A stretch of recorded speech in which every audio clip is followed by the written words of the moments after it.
Dores emocionais, principalmente aquelas mais marcantes, podem te acompanhar por um longo percurso. Mas e quando aquela fase do vai passar, esse luto vai ser resolvido, não passa e de repente você se vê carregando dores ao longo de anos e quem sabe até décadas. O que isso significa? Que dor é essa e por que ela continua existindo? Por que ela nos acompanha e não se dilui apesar de outras histórias e outras etapas na vida? Hoje nós vamos passar pelos pontos: o contexto da ferida e da sua vida, a importância frente a essa dor e, por último, a construção de recursos básicos. Todos esses costurando e se dialogando entre eles para fazer todo sentido e entendermos bem essa história. Meu nome é Victor De Gasperi, eu sou psicólogo clínico e escritor. É um imenso prazer te ter por aqui. E te convido a se inscrever aqui no canal, a curtir o vídeo se você gosta de reflexão humana, pensar sobre a psique, sobre as nossas emoções de forma mais profunda. Então vamos ao nosso ponto de partida que sim, esclarece bastante do que nós estamos falando e já encaminha do porquê que as coisas podem funcionar assim. E o primeiro ponto é o contexto da ferida e da sua vida. E a palavra principal aqui é contexto.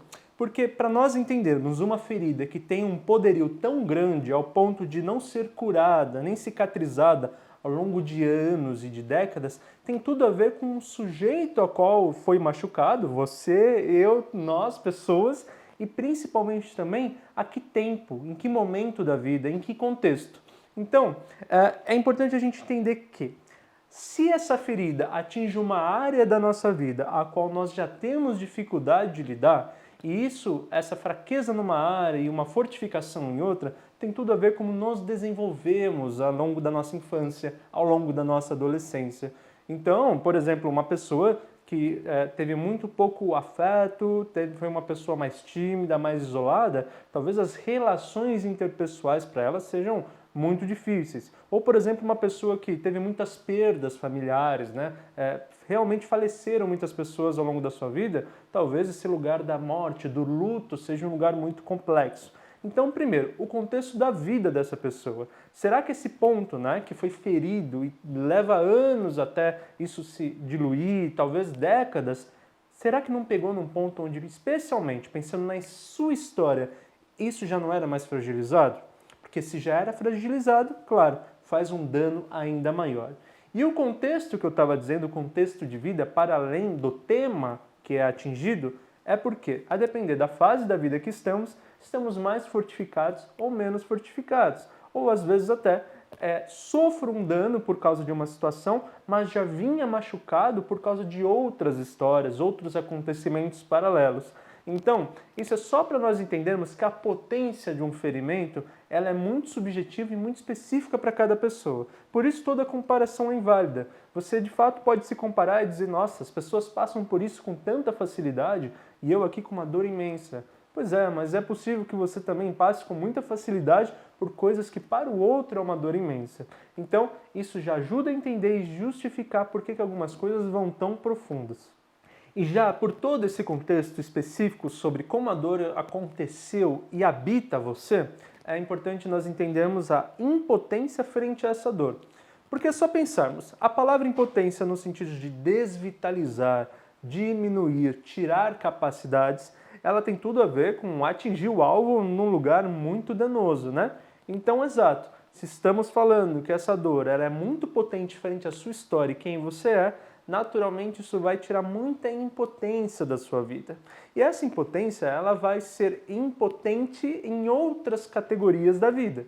Então, de repente, a sua ferida é num lugar de relacionamento, mas você ganha uma impotência que vai tirar inspiração, motivação, determinação para um projeto no trabalho, para um projeto na vida pessoal, para você realizar determinado sonho, para você até se cuidar de maneiras básicas em saúde ou até em saúde mental. Quero dizer, acaba tendo uma repercussão maior que acaba trazendo danos, né, em paralelo, como se fosse pequenos estilhaços daquele tiro que foi certeiro em outras áreas da vida. Esta impotência, então, ajuda que as coisas fiquem mais travadas ainda, mais permanecidas, mais longínquas, ao ponto de, mais uma vez, nós estávamos falando, isso já dura anos, isso aqui está durando décadas, e isso não vai.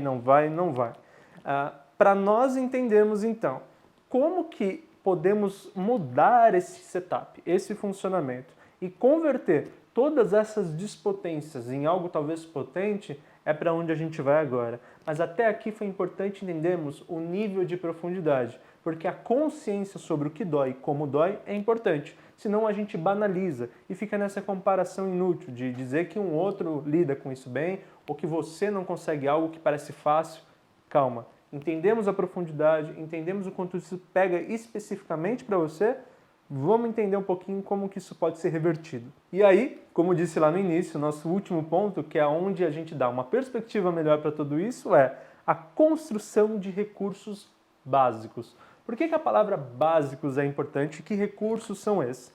Quando nós estamos falando de recursos, é habilidades, realmente formas de agir, formas de pensar, jeitos de lidar com a situação que realmente vão sendo acumulados e vão sendo uma coleção de boas ferramentas para você usar na sua vida. E a gente está chamando de recursos.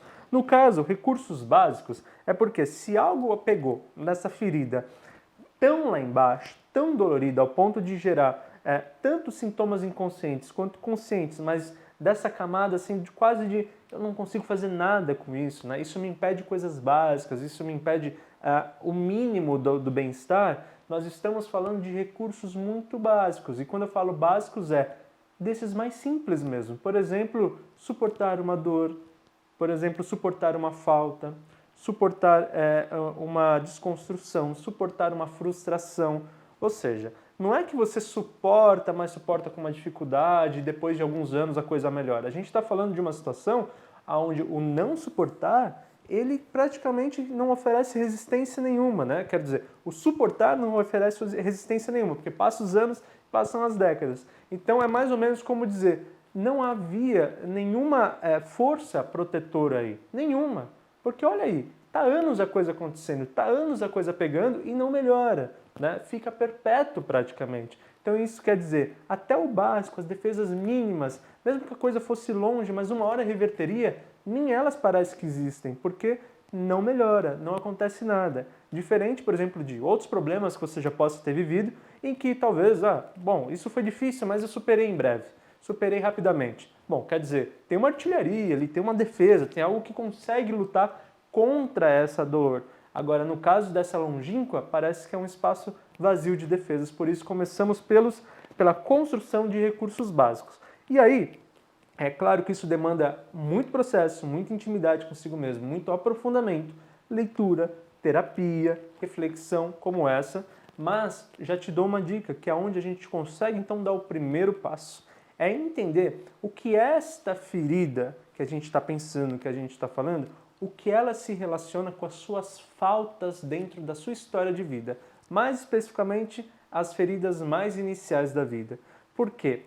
Lembra que eu disse que normalmente esse é um ponto mais vulnerável da sua história e por isso doeu tanto e dói até hoje? Pois é, e pontos mais vulneráveis da nossa história se tornaram vulneráveis por causa das nossas feridas mais infantis, das mais primárias, aquelas que faltaram lá no início da vida. Então, por exemplo, relacionamento, como eu disse, bom, como que foi meu relacionamento na infância? Eu tive boa autoestima? Eu tive boa relação? Eu fui bem cuidado? Eu fui bem acolhido ou não? Pronto, já temos uma dica de onde explorar, do que pensar, do que fazer um agrado mesmo, sabe? Pensar sobre isso, cuidar sobre isso, para que a gente possa ir adiante. Agora, em outros casos, por exemplo, dei outro exemplo lá do luto, né? Onde que na sua vida faltou tantas pessoas? Ou perdeu alguém muito importante? E ao perder, o que foi embora, sabe? O que você perdeu nisso tudo?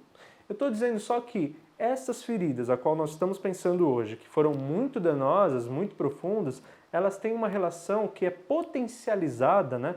Ela é potencializada pela sua historicidade, pelos seus pontos mais vulneráveis. E pensar inicialmente sobre esses pontos mais vulneráveis é entender por que isso doeu tanto. E entender, acredite, já é suficientemente curativo.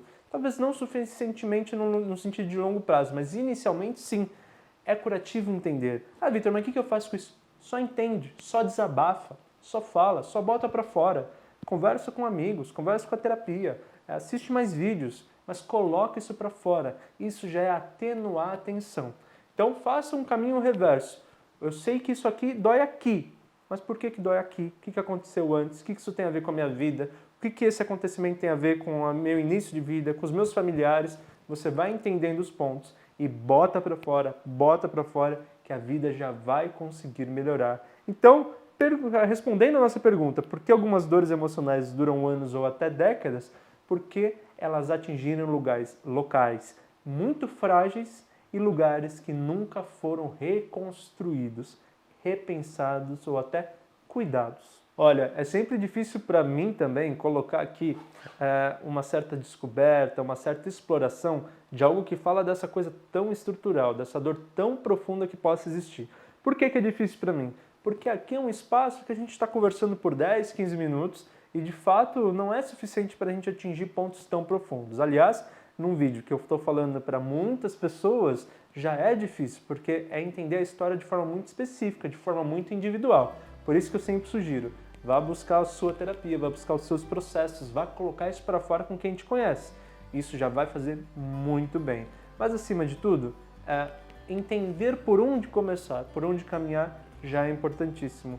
E olha, faça esse movimento, se mantenha protegido de pessoas queridas, se mantenha acolhido por pessoas que você gosta e o processo será mais fácil. Muito obrigado por confiar na minha reflexão até aqui, por ouvir meu pensamento, por ouvir essa sugestão.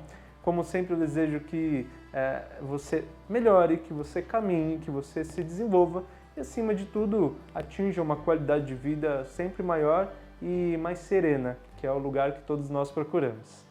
Te convido a se inscrever no canal, a curtir o vídeo e, como sempre, eu desejo que você seja feliz e estamos super no caminho certo. Um super beijo!